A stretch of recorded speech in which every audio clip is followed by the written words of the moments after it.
Y va a haber algo especial para los padres esta noche, pero eso no quita que dejemos de exaltar el nombre de Cristo, ¿ven?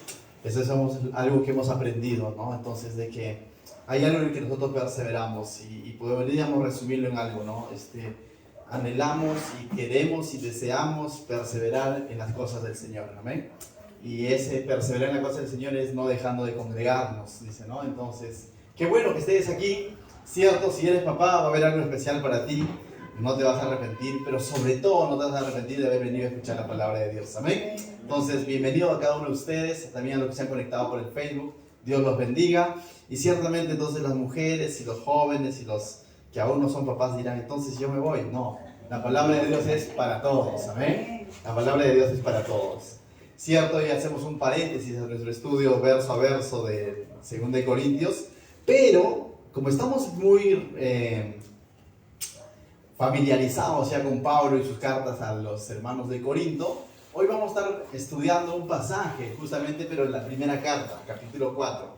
¿Sí? Ven buscando ahí en tu Biblia, primera de Corintios, capítulo 4. Vamos a estar hablando de un pasaje muy interesante y que ciertamente vamos a aplicarlo también a los padres que están presentes, pero también esto se aplica a todo creyente, a todo cristiano. ¿Sí? A veces se tiene ciertas ideas sobre los padres, o podemos tener también nosotros mismos, los que somos padres y los que nos ven como padres, o tus hijos, o alguien más quizás tiene cierta idea sobre tu persona como padre, ¿no? Quizás a veces muy exagerada, o quizás a veces muy ninguneada, ¿no? Por así decirlo, ¿no? A veces, no sé si alguna vez en estas fechas sobre todo, ¿no? Dice el papá, padre adorado, tú eres más que Superman, ¿no? Y tú dices, ¿te sientes bien o no cuando te dice eso a tu hijo? Sí, ¿no? Es que es así como él te ve, pero ¿eres Superman? No. Sí, primero que sabemos que es un personaje ficticio, ¿no? Entonces, o por ahí también puede ser lo otro, ¿no? De que en algún momento de nuestra vida los padres nos sintamos como que no estamos dando la talla. También puede ocurrir eso, que podríamos sentirnos así como que de pronto, wow, no soy un buen padre porque hice algo mal, cometí un error. Entonces, puede venir esos pensamientos, esas ideas de ambas perspectivas. Ya sea porque nos exalten demasiado o ya sea que también nos hagan ver de lo peor. Entonces, Pablo tenía una respuesta para esto, decía, ¿no? Ninguno tenga en poco tu juventud, ¿no? Ninguno. ¿Sí? Y eso le dice al creyente, le dice a Timoteo. Pero también Pablo dice, nadie tenga más alto concepto de sí que el que debe tener. Es decir, no te creas el Superman por el hecho que el día del padre te dijeron que eres el superhéroe, ¿no? Entonces hay que tener los pies, sobre todo, ¿qué es lo que dice Dios sobre mí?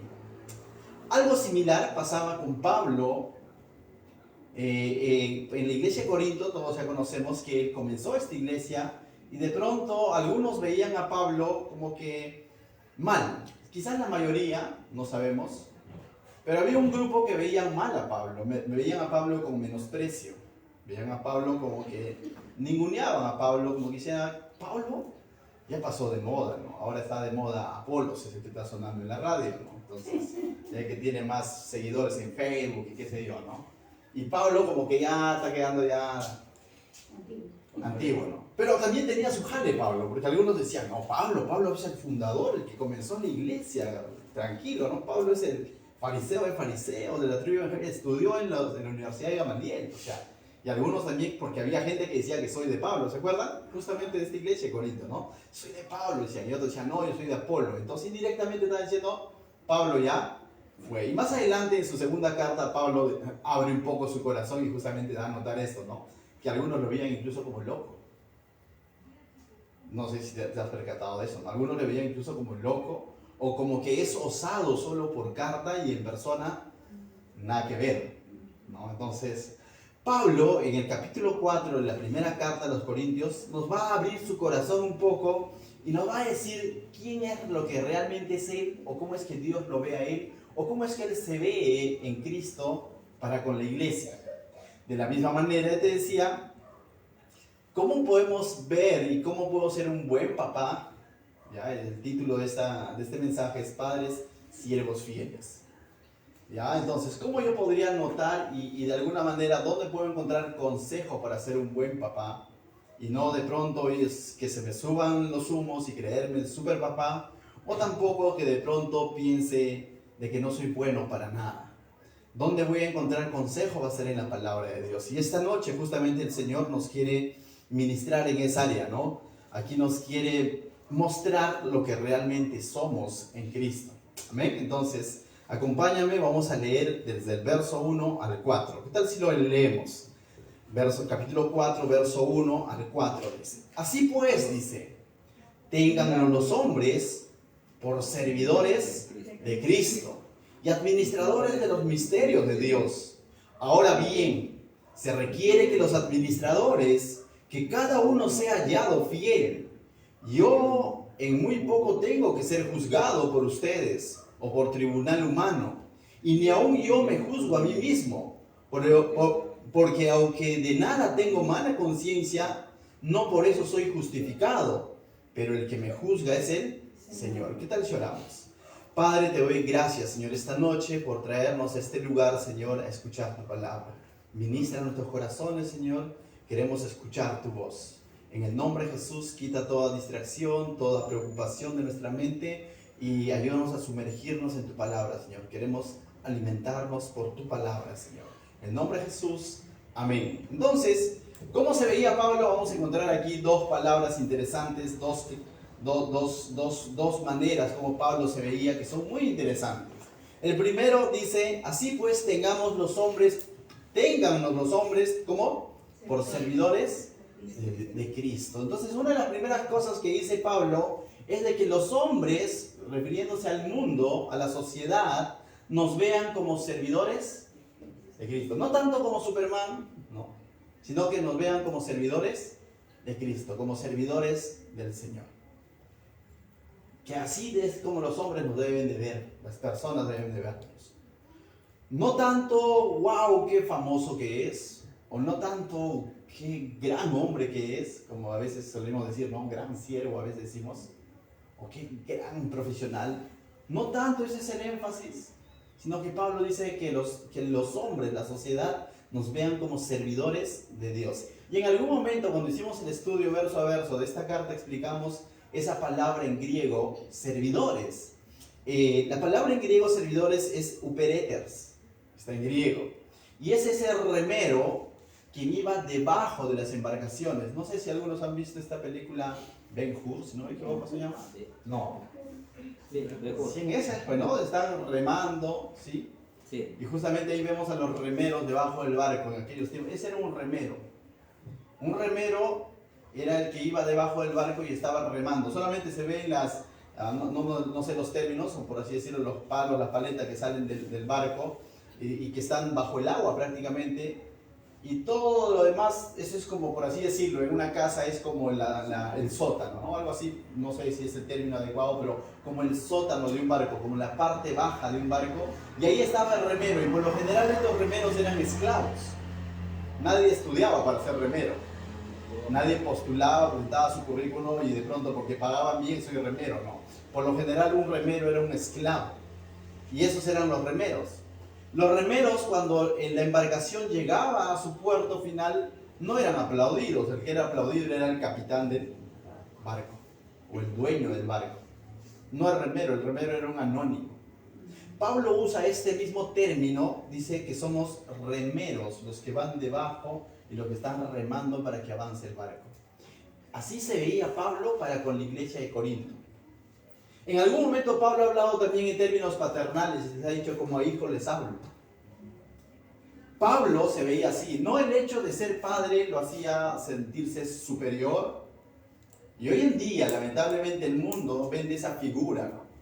Vende ciertos extremos, ¿no? El feminismo que exalta a la mujer por encima del varón. Y el machismo, que todavía hay en nuestro país, que exalta al varón por encima de la mujer. Y de pronto el varón se la cree, ¿no? Y de pronto dice yo mando acá, ¿no? Yo soy el jefe de esta casa. Y lo dice pero no con un énfasis de responsabilidad, sino de que acá se hace lo que yo digo, machismo extremo. Autoritarismo. que saca pecho y alarde de eso. Estoy hablando de la sociedad. El hombre que piensa así hace alarde de eso. Hay bromas en torno a eso. Y el que no es así es mal visto. ¿Te has dado cuenta de eso? Pero también de lo contrario, porque hay un pensamiento contrario a eso que es el feminismo, entre comillas, ¿no? Que dice que defendía a la mujer, pero ahora lo está llevando a un podio más alto. Y cuando en realidad vamos a la palabra de Dios, dice que ambos, ya no hay judío ni griego, ya no hay esclavo ni libre, no hay varón o hombre ni mujer, ambos son iguales en dignidad a los ojos de Dios. Y es así como la iglesia se debe conducir entendiendo eso. En funciones somos distintos. Pero Pablo aquí nos enseña un verdadero principio de que si él se veía como un padre, por así decirlo, como padre hablaba a los hermanos de Corinto, pero también acá les dice: yo soy un uperetes, soy un servidor, soy uno que está remando el barco. Otra palabra que define a este uperetes también es subordinado a alguien más. No solamente Pablo era aquel que estaba remando el barco y no estaba buscando de pronto exaltar su propio nombre, su propio ministerio, sino que estaba tratando de hacer lo que alguien le había delegado hacer. Pero también esta palabra significa subordinado, y para un subordinado es porque hay alguien porque está encima de él. La pregunta es: ¿quién sería el que estaba por encima de Pablo? ¿Será Pedro? ¿Será Apolos?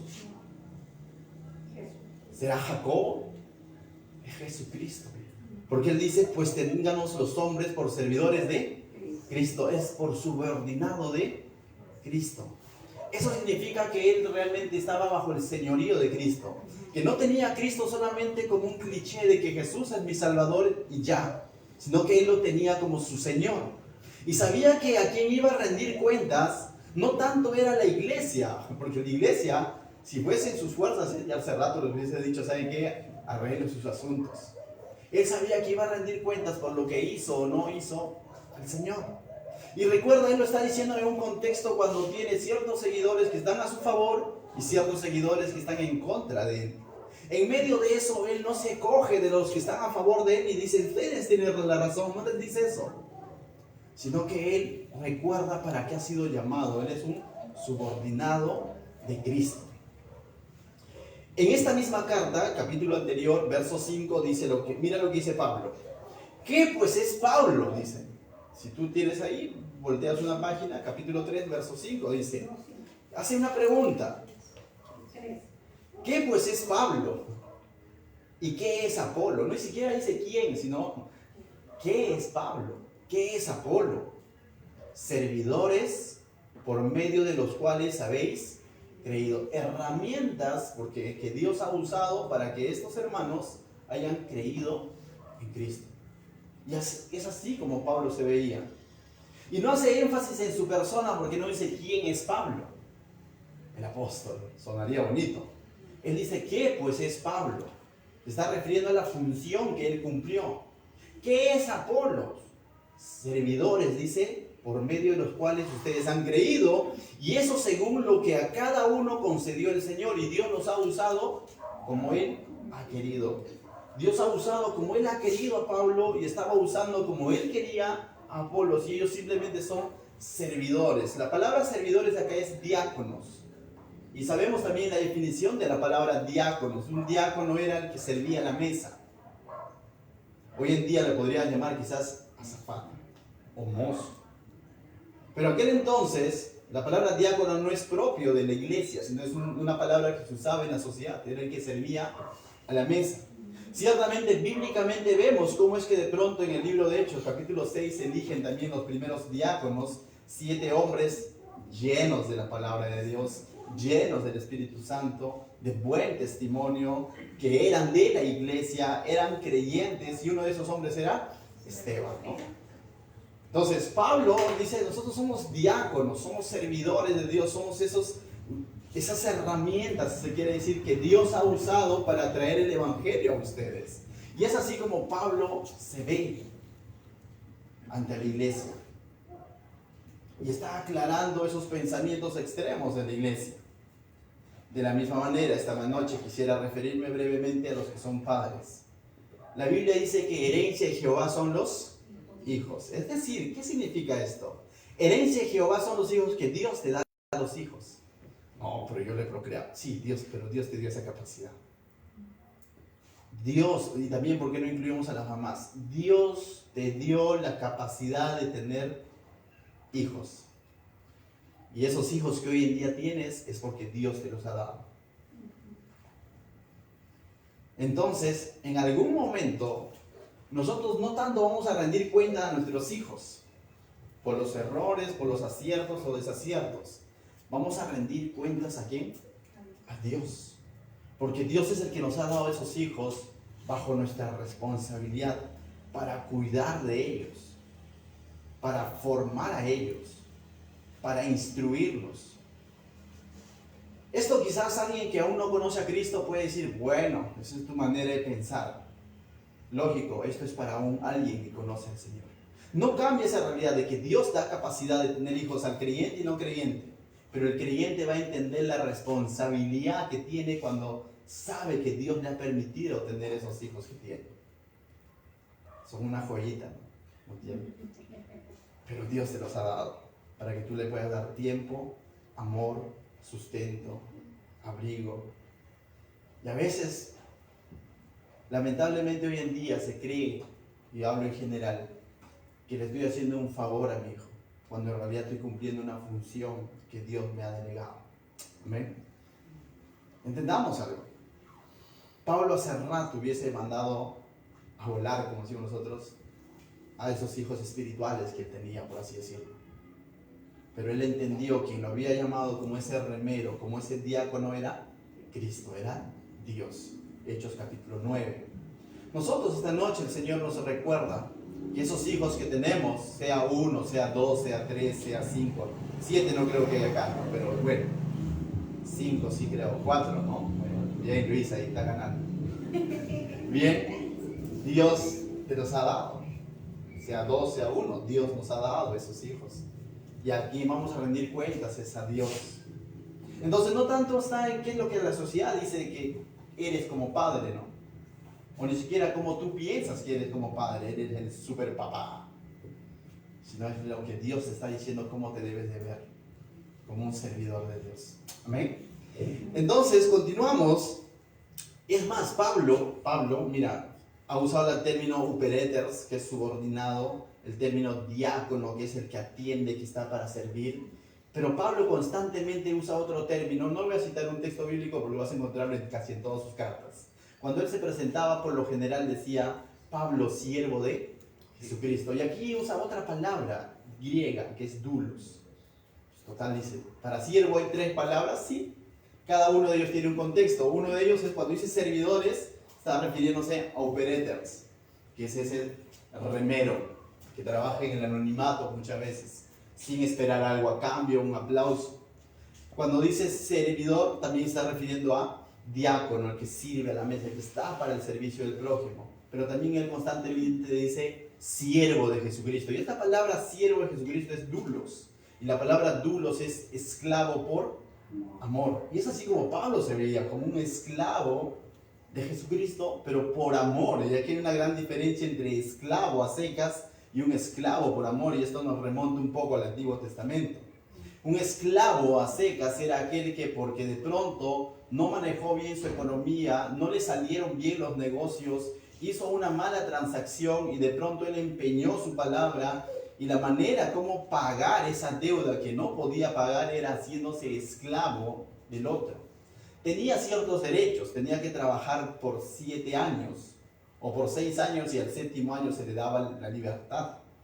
Pero él tenía que trabajar con su servicio, mejor dicho, tenía que pagar su deuda. Y de esa manera, Dios, por así decirlo, legisló la esclavitud en el pueblo judío, que no era propio del pueblo judío, sino la esclavitud en otras culturas era peor. Era de por vida, no tenías ningún derecho, o sea, totalmente esclavitud realmente. Pero Dios, de alguna manera, pone ciertas normas en el libro de Éxodo, Levítico, para los esclavos, en medio del pueblo judío para que ellos tengan ciertos derechos. Y uno de esos derechos es eso, una de esas gracias es de que al 7º año este esclavo salía libre de deuda y nuevamente podía reinsertarse a la sociedad. Pero de pronto, si había un esclavo, o ex esclavo quizás, ¿no? Porque ya estaba libre, podía decidir eso. Y es más, no se iba con las manos vacías. Si tenía familia, se iba con su familia y se iba todavía con algo de, por así decirlo, con algo en la mano. No se podía ir con las manos vacías. Y Dios de esa manera estaba preservando, ¿no? Estaba preservando su pueblo. Entonces, ¿qué hacía este esclavo? Pero había una cláusula que si este esclavo, por voluntad propia, por amor, como decimos, decía, amo, yo me quiero quedar en tu casa, yo quiero seguir sirviéndote, porque aquí tengo alimento, tengo libertad para ciertas cosas, tengo mi familia, y no me quiero ir.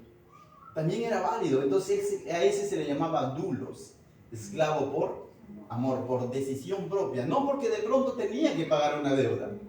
Entonces Pablo cuando usa, no solo Pablo, también Santiago, cuando usa este término doulos, hace referencia a eso de que nosotros somos esclavos de Jesucristo por amor, por agradecimiento, por voluntad propia. No porque Cristo nos pone una cadena encima y dice, ahora vas a ser mi esclavo, no tanto así, sino porque hemos sido libres del pecado, de quien éramos esclavos, sí, por ignorancia, por no conocer la verdad.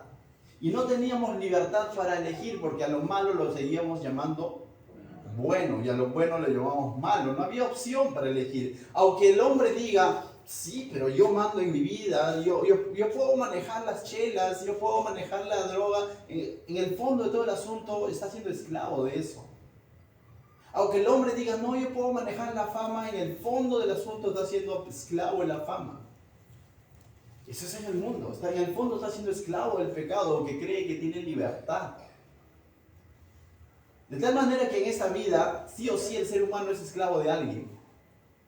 ¿Eres esclavo del pecado o eres esclavo de Jesucristo? Pero si vas a ser esclavo de Jesucristo es porque has conocido la verdad. Dice, y la verdad os hará libres. Y esa verdad es Jesucristo. Es porque has sido libertado del pecado. Y es por eso que Pablo se veía como un doulos de Jesucristo, como un esclavo de Jesucristo. Entonces, cuando un padre de familia, cuando un varón, cuando una mujer creyente comprende esta verdad y ahora viene a Cristo y ahora le pertenece a Cristo y ahora es creyente, entonces va a comprender esto y va a decir, ya no va a tener ese pensamiento de decir, ¿quién es Dios? ¿O quién es? O no necesito la palabra para guiar mi hogar, sino por lo contrario, va a decir, yo soy un siervo del Señor. Necesito la voz de Dios para poder guiar mi hogar, para poder instruir a mis hijos, para poder instruir y guiar mi hogar.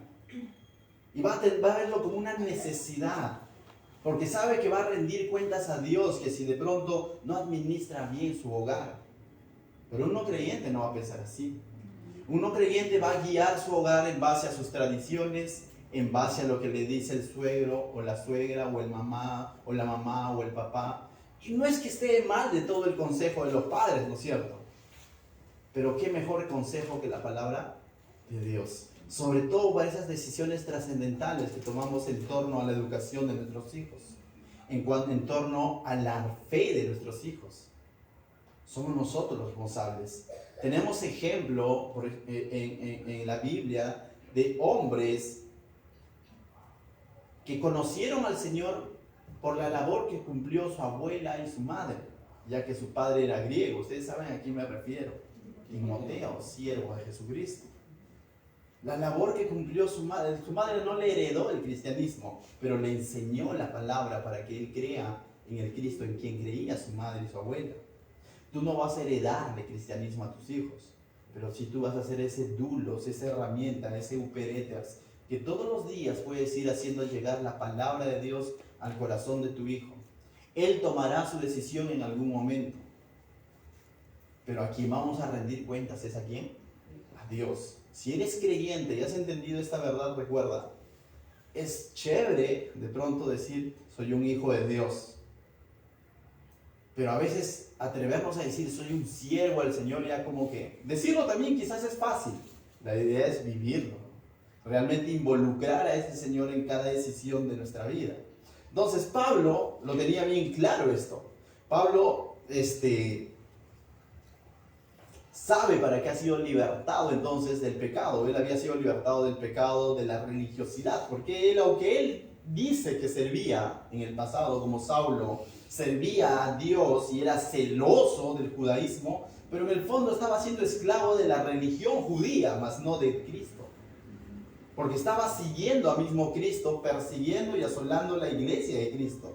Y fue uno de los que dio like para que apedreen a Esteban, aunque lo hizo en el nombre del Señor. Pero en el fondo estaba siendo esclavo de su religión. Entonces Pablo sabe que él ha sido libertado de todo eso y ahora dice, pero ahora soy esclavo de Cristo. En la carta a los romanos dice que somos siervos de la justicia. Que ya no somos esclavos del pecado, pero somos siervos de la justicia, ¿no? Entonces, tú y yo, de la misma manera, te decía, hemos sido rescatados. En algún momento hemos sido esclavos de algo y hemos sido rescatados de eso. Una clara ilustración de cómo el ser humano es rescatado del pecado está en el libro de Éxodo. Todo el libro de Éxodo nos muestra cómo es que Dios rescata a su pueblo de una esclavitud egipcia y ahora lo trae ¿a qué? ¿A la tierra prometida? No, porque te he dicho el libro de Éxodo, ¿no? Y tú dices, en Éxodo no vemos que ellos entren a la tierra prometida. Pero la tierra prometida es un añadido. Lo que realmente Dios quería hacer con su pueblo era rescatarlos de la esclavitud en Egipto. Ni siquiera solo físicamente, sino que en Egipto ellos no tenían libertad de culto. En Egipto ellos no podían adorar a su Dios con libertad. Egipto estaba plagado de muchos dioses falsos, paganos. Y por 400 años ese pueblo estuvo así. Pero ese pueblo había sido profetizado por Dios mismo de que iba a convertirse en una gran nación. Y su nombre decía que ellos iban a ser gobernados por Dios, porque eso significa Israel. Pero no estaban siendo gobernados por Dios, estaban siendo gobernados por el faraón. Y estaban sirviendo como ladrilleros. Tú haces una encuesta en la sociedad y dices, la gran mayoría dice creer en Dios. Y hasta podría decir que, bueno, también creo en la creación, a no ser que de por ahí ha tenido ciertos estudios y se ha declarado ateo científico y de pronto dice, no, ya no la creación. Pero hasta el inconverso por ahí como que cree un poquito en la creación. La pregunta es, ¿pero Dios nos ha creado solo para ser criaturas de Dios? No. Dios no nos ha creado para ser criaturas de Dios. Dios nos ha creado para ser hechos hijos de Dios. Pero uno no nace hijo de Dios, uno se hace hijo de Dios. Ese es un nacimiento espiritual. Juan capítulo 1, versos 12, 13 dice, a los suyos vino y los suyos no lo recibieron, pero a los que le recibieron les dio potestad de ser hechos hijos de Dios. Primera de Pedro capítulo 1, verso 18, lo voy a leer, dice, sabiendo que fuiste rescatados de vuestra vana manera de vivir. Si tú dices hoy que eres cristiano, que eres creyente, también debes de reconocer que tiempo atrás tenías una vana manera de vivir. No creo que haya sido al revés, ¿no? Antes yo era más educado, pastor, ahora como cristiano estoy peor. Algo está mal si fuese así. Todos hemos tenido una vana manera de vivir. Y dice, sabiendo que fuiste rescatados de vuestra vana manera de vivir, la cual recibiste de vuestros padres, no con cosas corruptibles como oro o plata, sino que con la sangre preciosa de Cristo. Hemos sido rescatados, dice, con la sangre preciosa de Cristo. Y es por eso que Él tiene más que el derecho de hoy decirnos, hey, ven, quiero que seas mi servidor, quiero que seas mi siervo, pero necesitas decidirlo. Aún teniendo el derecho, porque Él derramó su sangre para darte libertad del pecado, para quitarte el yugo del pecado y para que ahora ya no seas esclavo del pecado. Él te dio la libertad. Si tú has creído en Cristo, en su sacrificio, Él pagó por tu pecado, pero aún así te dice, ya no eres esclavo del pecado, pero aún así tú decides si eres mi siervo, si me sigues o no me sigues. No te obliga. Aún así tenemos la decisión, pero ahora al menos podemos decidir, porque ya no estamos bajo la ceguera espiritual, sino que ahora se nos han abierto los ojos. Ahora yo puedo decidir servir a Cristo. Si estaba en el pecado, no, porque estaba en tinieblas, estaba en mi vana manera de vivir. Yo no podría elegir servir a Cristo. Pero una vez que he sido rescatado, salvado por Cristo, ahora yo tengo la capacidad de decir: Señor, quiero servirte, quiero ser tuyo. Y no es porque te sirva ahora me vas a rescatar, no, ya me rescataste. Eso es comprender la gracia. Comprender la gracia es decir: ya me rescataste, yo quiero servirte. Gracia no es decir: me rescataste, ahora soy libre para ser el dueño de mi destino. Falso. Vas a volver al pecado. Y eso pasa con muchos. Vuelven a su vana manera de vivir. Entonces, todos éramos esclavos del pecado, pero el Señor nos ha hecho libres. La pregunta es: ¿libres para qué? Para servir. Primero, quizás podríamos decir para ser hijos, lógico. Si es que no nos hubiese hecho libres, no seríamos hijos de Dios, ¿no? Ya no hemos citado ese texto. Ahora somos hijos de Dios. Somos hijos de Dios. Pero ya, si somos hijos de Dios, entonces Dios es el Rey de Reyes. Algunos usan así esta verdad. Mira, Dios es el dueño del oro y la plata y tú eres su hijo, por lo tanto, todo el mundo debe estar a tus pies. Falso. No vemos a Pablo con ese pensamiento diciendo: soy el hijo del Rey de Reyes, por lo tanto todos me obedecen. No, soy llamado a la obediencia a Cristo. Soy hijo de Dios, sí. Eso no me lo va a quitar. Él me ama, pero también Él busca tener y formar hijos obedientes. Lo segundo por el cual somos llamados también dices para ser amigos. Y aquí sí quisiera que busques en tu Biblia Juan capítulo 15, versos 13 y 14. Y es interesante este texto, mira lo que dice. Ya tenemos claro que somos hijos de Dios, pero también Él dice que somos amigos. Él nos considera sus amigos. Y a veces cuando decimos amigos, lo vemos según nuestro propio contexto. Decimos: amigo es con el que te codeas, amigo es con el que te pasas de confianza. Y no, pero Jesús no está refiriéndose a ese tipo de amigos, ¿no? Amigo es el que todo te lo tiene que comprender, te las tiene que pasar todas, ¿no? Eso es en nuestros tiempos, quizás uno como que califica de esa manera al amigo. Pero mira cómo es que Jesús espera de un amigo. Verso 13 de Juan capítulo 15 dice: nadie tiene mayor que este, dice Jesús, que uno ponga su vida por sus amigos. Vosotros sois mis amigos. Y aquí hay una condicional, ¿no? ¿Qué dice? Si hacéis lo que yo os mando. Es decir, tú eres mi amigo, pero ¿sabes? Tienes que hacer lo que yo te mando. Eso de nuevo, Jesús. Y no veas que está ligado nuevamente a la obediencia, al servicio, a ser siervos. Somos hijos, sí, pero para obedecer. Somos amigos de Jesús, sí, suena bonito, pero ¿para qué dice? Si hacéis lo que yo os mando. Y aquí, como dice, no, pues, pero si soy tu amigo, no, pues, yo quisiera que Jesús sea mi amigo, pero a mí que Él haga lo que yo quiero. No, no va a ser así, no funciona así. Él tiene la pelota y Él dice cómo se juega. ¿Has conocido ese tipo de amigos de niño? Donde el que tenía la pelota decía que se jugaba y cuando se acababa, algo así. Quizás no es un buen ejemplo, ya, pero algo así es. Jesús es el que tiene la pelota y Él dice dónde se juega y cómo se juega. Y si Él levanta la pelota y dice, no, ya no se juega, ya no se juega. Pero Jesús es el que debe determinar nuestros actos, nuestras acciones. Él es nuestro amigo, pero también nos pide que hagamos lo que Él nos manda. Y una de las cosas que Él nos manda es que justamente instruyamos a nuestros hijos en el camino correcto. Una de las cosas que Él nos manda es que justamente velemos por nuestros hijos. Que no irritéis a nuestros hijos. Efesios capítulo 6.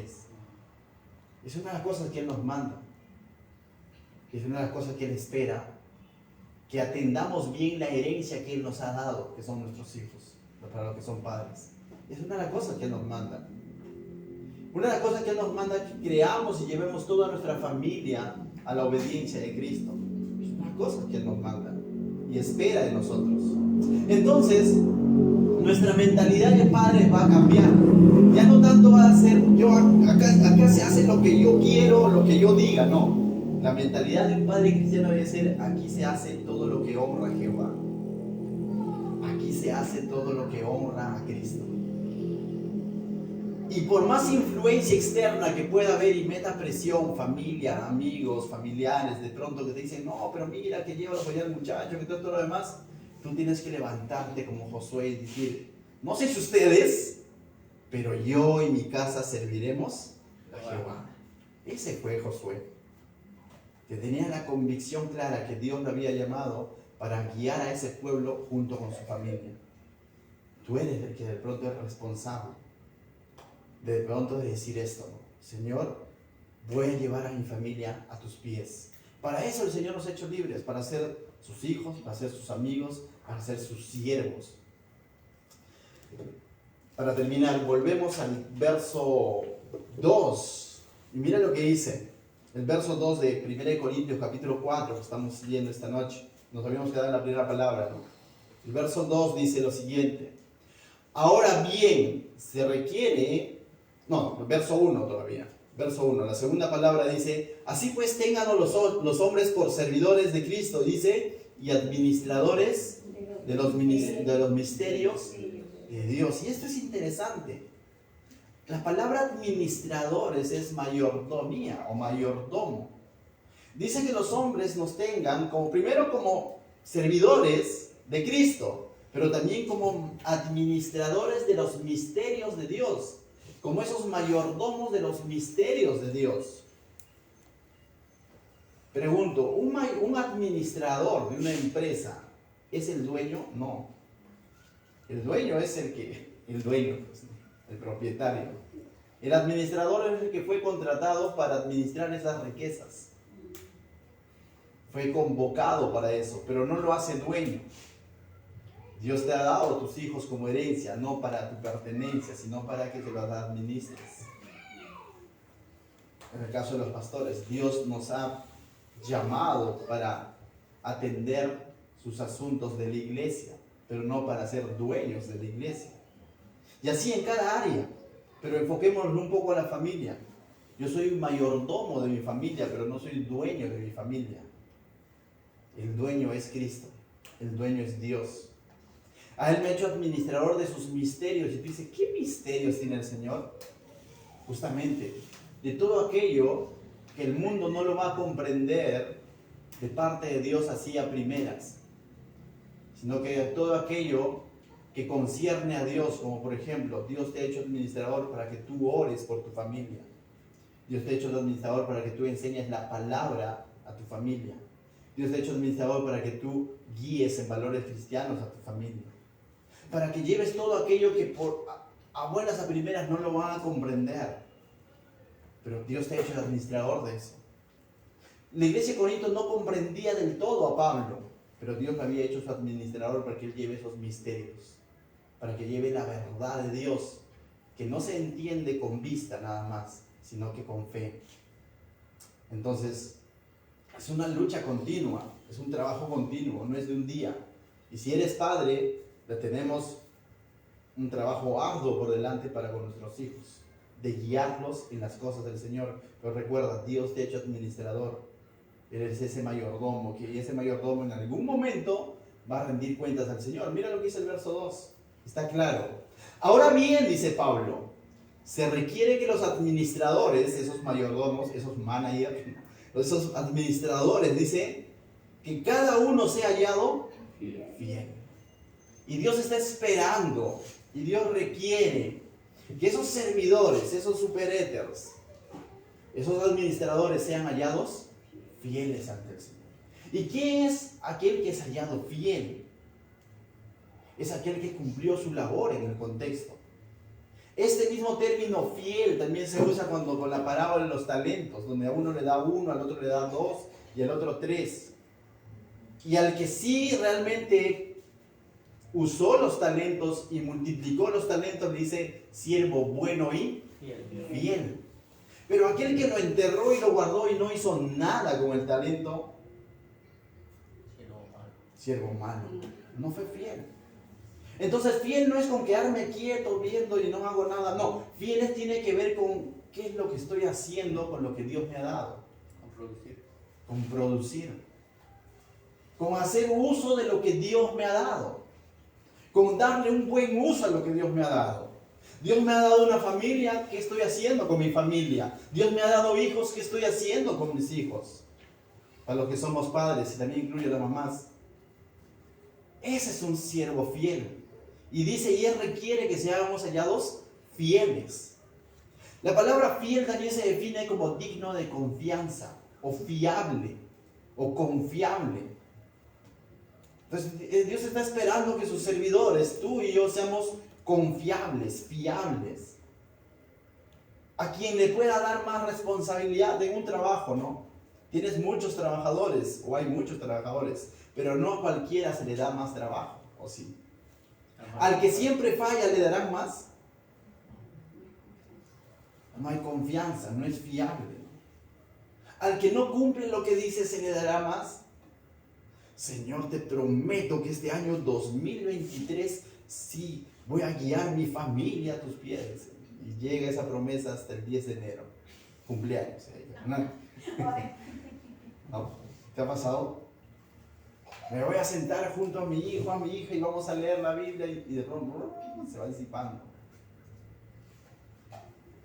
Entonces, se requiere, dice, que seamos hallados fieles, confiables. Dios mismo es fiel. Entendamos algo. Dios es fiel y el Antiguo Testamento está regado de verdades en cuanto a la fidelidad de Dios. Dice, es como una roca, es decir, que es una torre fuerte. Él es fiel. Entonces, pero también entendamos que Él quiere formar su imagen en nosotros. Si Él es fiel, también está esperando que nosotros seamos fieles. Y si no soy fiel, me va a desechar. No, dice, aunque yo sea infiel, Él sigue siendo fiel. Pero Él requiere que nosotros seamos fieles. 3 tips, o 2, esta noche para terminar en cuanto a la fidelidad. Tips, no sé si llamarlo tips, pero son verdades en todo caso. Son verdades que están en la palabra. ¿Quieres ser hallado fiel? ¿Quieres ser fiel al Señor? ¿Sabes qué? Confía en Dios primero.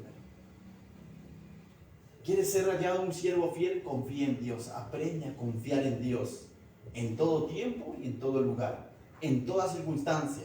El Proverbios capítulo 3 verso 5 dice, fíate de Jehová de todo tu corazón. Ese fíate es similar, confía en Jehová. Ten por fiel a Jehová. Fíate de Jehová, dice, de todo tu corazón. Deposita toda tu confianza en Jehová. Dice, y no te apoyes en tu propia prudencia. Ay, a mí nadie me va a enseñar a ser papá. Yo soy acá el hombre que... Yo tengo ya años recorridos. He tenido calle. Ten cuidado. Si estás confiando en tu corazón, los tiempos cambian. A mí mis hijos no me lo van a hacer. ¿Estás seguro? Si tú vas a 50 kilómetros por hora, ellos van a 180. Pero ¿sabes? Confía en Dios. Ora por tus hijos. Fíate de Jehová todo tu corazón. No te apoyes en tu propia prudencia. Dice, reconócelo en todos tus caminos y Él enderezará tus veredas, tus sendas. Si de pronto en algún momento fallas como padre, fallas como esposo, confía igual en Dios y Él va a enderezar. Si de pronto tu familia te perdió la confianza, puede ocurrir eso, y alguien más puede escuchar este mensaje. Si tu familia te perdió la confianza, tú confía en Dios y Él va a enderezar y va a cambiar ese mal testimonio por un buen testimonio. Nunca es tarde para volver a comenzar. Si no fui un buen padre hace el año 2023, hoy puedes comenzar a ser un buen padre confiando en ¿quién? En Dios, y ser hallado siervo fiel. Nunca es tarde. La reunión de iglesia no es reunión de perfectos, es la reunión de imperfectos que están buscando ser perfeccionados por el Señor. Amén. Pastor, ha hablado de devocional, de hablar, de guiar a los hijos. Yo a mis hijos no le... Hoy es tiempo, si has comprendido, de comenzar a hacer ese trabajo. Amén. Lo segundo que quisiera decirte, o sea, una verdad para que seas hallado siervo fiel y es esencial en la vida es, así como confías en Jehová con todo tu corazón y quizás lo puedas reflejar mediante tu vida de oración, Lo segundo es que confía en su palabra. Dios escucha la oración, pero ¿cuánto estamos escuchando nosotros su palabra? Dios escucha nuestros ruegos, Dios escucha nuestras peticiones por nuestros hijos, por nuestra familia. Él lo escucha, pero también Dios responde. Y cuando Él responde es necesario guardar silencio y decir, Señor, ¿qué me quieres decir? Y ir a su palabra. Entonces, lo segundo es confía en su palabra. Ambas cosas están muy relacionadas. Según de Timoteo, capítulo 3, versos 16 y 17, dice, toda la escritura es inspirada por Dios y es útil. Primera palabra, útil. ¿Qué tal si lo repites? Es útil. ¿Para qué? Dice, es útil para enseñar. Para enseñar. Solo en la iglesia, no, también en la familia. También a nuestros hijos. También a nuestra familia. Oh, yo soy soltero. Hay un Timoteo por ahí. Hay alguien que Dios va a poner en tu camino para que tú le enseñes la palabra de Dios. Entonces es útil para enseñar. ¿Para qué más? Para redarguir, para hacernos dar cuenta del error. Algo que es difícil para los hombres, ¿no? Nosotros no podemos cambiar corazones, pero la palabra de Dios, sí, así como lo hizo con tu corazón. ¿Que para qué más? Para corregir. ¿Cómo corregimos en un mundo donde cada quien tiene su verdad, donde cada quien tiene su pensamiento, donde cada quien tiene su ideología? ¿Cómo corregimos en una sociedad que está así, donde el mundo dice, no, para ti será así, para mí es así? El cristiano tiene cómo corregir con la verdad absoluta de la palabra de Dios, porque aquí no hay error. Aquí no hay error. ¿Para qué más dice? Es útil para corregir, para instruir en justicia. ¿Quieres tener hijos temerosos de Dios, una familia temerosa de Dios? Ahí está la palabra de Dios presente. Sin la palabra de Dios, créeme que no va a venir del cielo. Oh, qué temeroso de Dios, no va a ser así. Eso es mediante la palabra de Dios. Dice, a fin de que el hombre de Dios sea perfecto, enteramente preparado para toda buena obra. Como padres tenemos una responsabilidad y también anhelamos y queremos que nuestros hijos sean profesionales y eso no tiene nada de malo. Sigamos por ahí, por ese camino. Ellos tienen que seguir una profesión, tienen que estudiar y que le toque una buena esposa o esposo. Y esa es nuestra preocupación, ¿no? ¿Sí, no? Sí, o sea, o que emprendan o que te encuentren buen trabajo, sí, ¿sabes? Todo eso. Pero sobre todo también, ¿sabes qué? Ora a Dios y instruye a tu hijo desde hoy en día para que esté preparado para toda buena obra. Y toda buena obra no solamente es lo material. O instruye a tu hijo para que sea, y tu hija, para que sea un buen padre, para que sea una buena madre, para que sea un esposo fiel, para que sea una esposa fiel. Nuestra sociedad tiene muchos profesionales, pero pocos temerosos de Dios. Esto es algo que nosotros enseñamos a nuestros alumnos en el colegio. No anhele solamente ser el más de los profesionales, sino anhela ser un buen ciudadano, un buen padre, un buen esposo. Y como cristianos, nosotros ahí donde tenemos que marcar la diferencia. De ser un médico, no porque gana bien, sino porque ama la vida. Y respeta y ve la dignidad también de sus pacientes. De ser un enfermero, pero un buen enfermero que atiende bien, con una sonrisa. De ser un vigilante, pero un vigilante que es servicial, que está ahí para atender y tratar bien a las personas. No vemos eso en nuestra sociedad, ¿no? Porque falta personas que entiendan que somos llamados para toda buena obra. Estas dos verdades, entonces, cuando lo comprendemos, que debemos confiar en Dios y en su palabra, eso comenzará a dar frutos. Y justo el hermano Roy decía, ¿no? Ser fiel es sinónimo de dar fruto, de hacer algo, de que se muestren resultados. En Juan 15, verso 7, Jesús dice, si permanecéis en mí y mis palabras permanecen en vosotros, pedid todo lo que querréis y os será hecho o dado. Pero es interesante, si permanecéis en mí, es decir, que confían en mí y mi palabra en vosotros. ¿Te das cuenta que las dos cosas están bien relacionadas? Yo no puedo decir que permanezco en Jesús, que mantengo y que confío en Dios, pero su palabra no, Señor, no. Es un libro bonito, nada más. O al revés, yo no puedo decir que conozco tanta Biblia, pero cuando llega el problema, confío en cualquier otra cosa menos en Dios. Eso no es congruente. Dice, si permanecéis en mí y mis palabras permanecen en vosotros, pedid todo lo que querréis. No vas a pedir cualquier cosa, como estás permaneciendo y su palabra está permaneciendo en ti. Porque si malinterpretamos este verso, vas a pedir un avión. Eso es la evidencia de que no estás permaneciendo en su palabra. Y si permanecéis en mí, mis palabras permanecen en vosotros, pedid todo lo que queréis y os será hecho. En esto es glorificado mi Padre, en que llevéis mucho fruto y seáis así mis discípulos, esos siervos fieles. Entonces, mis hermanos, esta noche el Señor nos ha querido llamar a la atención a que somos llamados a ser siervos fieles. Amén. Amén. Qué bueno suena cuando decimos somos hijos de Dios. Qué bueno suena cuando decimos que somos amigos de Jesús. Pero eso no quita la obediencia. Eso no quita la perseverancia. Eso no quita de que debemos seguir confiando en Él y no apoyarnos en nuestra propia prudencia. Y finalmente, para cerrar, terminaremos leyendo el verso 3 y 4 de donde comenzamos. 1 Corintios capítulo 4, versos 3 y 4. Mira lo que dice Pablo finalmente, después de haber dicho que él es siervo y administrador de Dios. Dice el verso 3 y 4. Yo no tengo en otra versión aquí. Yo tengo otra. ¿Sí? Ya. A ver, dale. En cuanto a mí, me importa muy poco cómo me califiquen ustedes o cualquier autoridad humana. Ni siquiera confío en mi propio juicio en este sentido. Tengo la conciencia limpia, pero eso no demuestra que yo tenga razón. Es el Señor mismo quien me evaluará y tomará la decisión. Amén. ¿Te das cuenta de lo que está diciendo Pablo después de haber puesto estas dos verdades de que somos servidores y administradores? Pablo está diciendo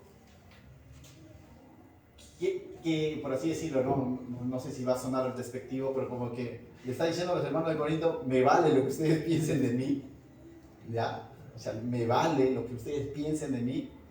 Y es más, ni siquiera yo mismo me puedo calificar, dice, o juzgar.